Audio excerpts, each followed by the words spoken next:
Did the universe really have a start? If it didn't have a start, how did it occur?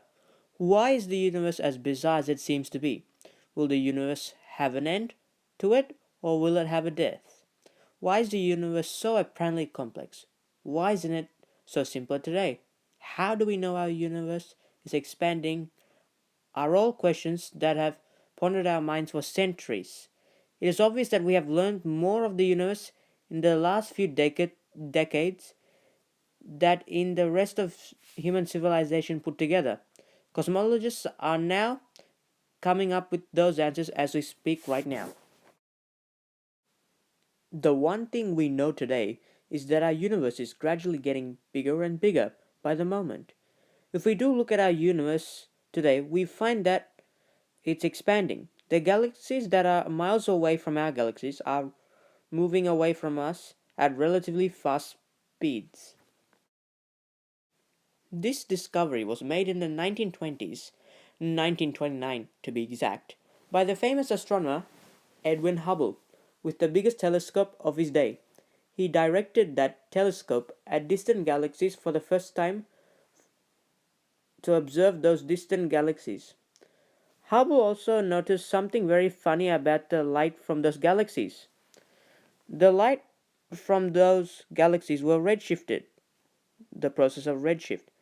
That meant those galaxies were moving away from us. That is the process where it affects the color of the light. Like sound, light travels out from its source as a wave. Different colors of light have different wavelengths. A blue light has a relatively short wavelength, while a red light has a relatively long wavelength. If an object is moving away from something, then the wavelength of the light is stretched. It moves towards the red end of the spectrum. This is the process which is mainly causing the galaxies to move away from us and the expansion of the universe in redshift. Every galaxy Hubble looked at was rushing away from ours. He realized that the further away the galaxy was, the bigger it redshifted, or the redshift of the light increased. That meant those galaxies were moving away from us at faster and faster speeds. Session of how our universe is expanding. Now I will apply a few dark dots onto the balloon, and this represents our galaxies from about 14 billion years ago at the start, before the Big Bang Theory. They were closely together. So I now draw it.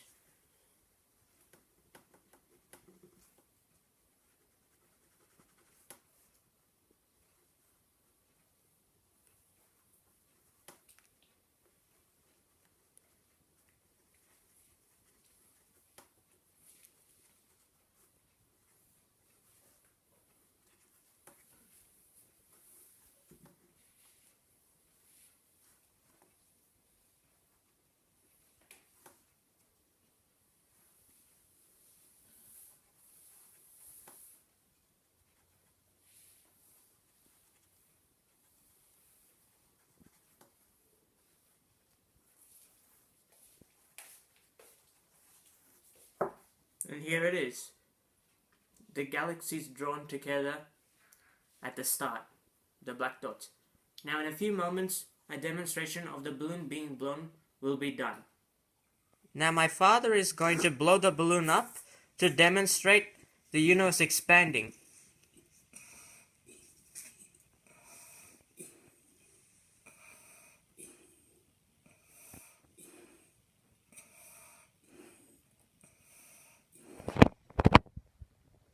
Okay, because of the marker some ink capabilities, we cannot see the dots very well, but if we take a closer look, we can see the background images of it, and as we continue to blow the balloon, the galaxies are growing distant. It's becoming distant from each other, and it's growing further and further away from each other. And this is a perfect example of how our universe is currently expanding.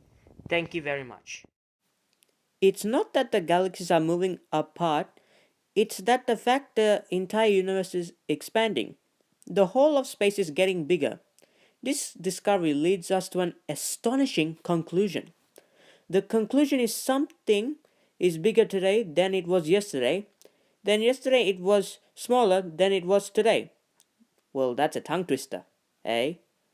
When trying to run the universe timeline backwards, you have to conclude that all the matter we see today must at one time have been very dense and hit the region of space. And that is the phase that many people know as to be the infamous Big Bang. We have now more direct evidence that our universe started with the Big Bang.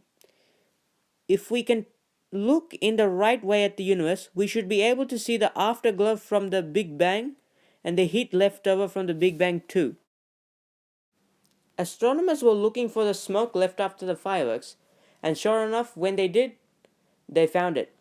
This is a picture of the cosmic microwave background, which was the thermal radiation heat left over from the Big Bang. It is a picture of our early universe basically. Like a fossil record, it also gives us clues as to how our universe evolved. This early universe has hot and cold spots. These hot and cold spots are absolutely fundamental. It tells us that when the universe was a human equivalent of a 1 day old infant, it wasn't perfectly uniform. You really only could see it had in it the seeds of the galaxies and here the structures that we see in the universe today. It turns out that to make a universe like the one that we see today, all we need is gas, hydrogen gas, and gravity. Luckily, gravity comes free in our universe, and it turns out to make stars and galaxies very easily. When you simply take that has formed from the Big Bang, and then you wait for the result. As we have noticed, the early universe wasn't perfectly uniformed. It had hot and cold spots. After about 380,000 years, the super hot early universe had cooled enough that atoms of hydrogen to form, and this has gathered in the cool spots. As matter gathers, it produces gravity. More gravity attracts more matter, and so on until you end up with the stars and galaxies we see today. But there is another more mysterious ingredient. When we study galaxies closely, it appears that they go spinning too fast to hold themselves together. There doesn't appear to be enough gravity to stop the stars from flying off to space. Physics tells us that there must be some gravity produced by matter that we cannot observe, and that's what is known as to be dark matter. And for the universe to behave as it does, there must be 5 times more of this invisible darkness than there is of visible matter. Dark matter is the circle's master. The dark matter is the force that has sculpted our universe. Without dark matter, there would be no galaxies. Without galaxies, there would not be no stars. Without stars, there would be no planets. Without planets, there would be no humans. We owe our existence to dark matter. Without dark matter, there will be no people remaining on Earth. It has taken around about 13 billion years for our visible universe to get to where it is today. But what does the future hold is a more intriguing question to ponder about in relation to this. Until 10 years ago, cosmologists only have 3 different theories as to what will happen to our universe in the future. One of the theories is that the amount of gravity in the universe would slow its expansion down until it collapses back on itself. The second theory is if there wasn't enough gravity, then the universe would keep slowly expanding itself forever. And the last theory is that there will be just the perfect amount of gravity so that the universe grew to a particular size and then it will just suddenly stop. But then, astronomers have discovered something completely unexpected. They have made this amazing discovery. The expansion of the universe is accelerating. How is that the case? Astronomers realize that there must be something pushing. We don't know entirely what it is, but we know it is there. The agency that is causing this accelerating expansion of the entire universe is called dark energy. So it appears that although we have answered the big questions, we are still left with many more.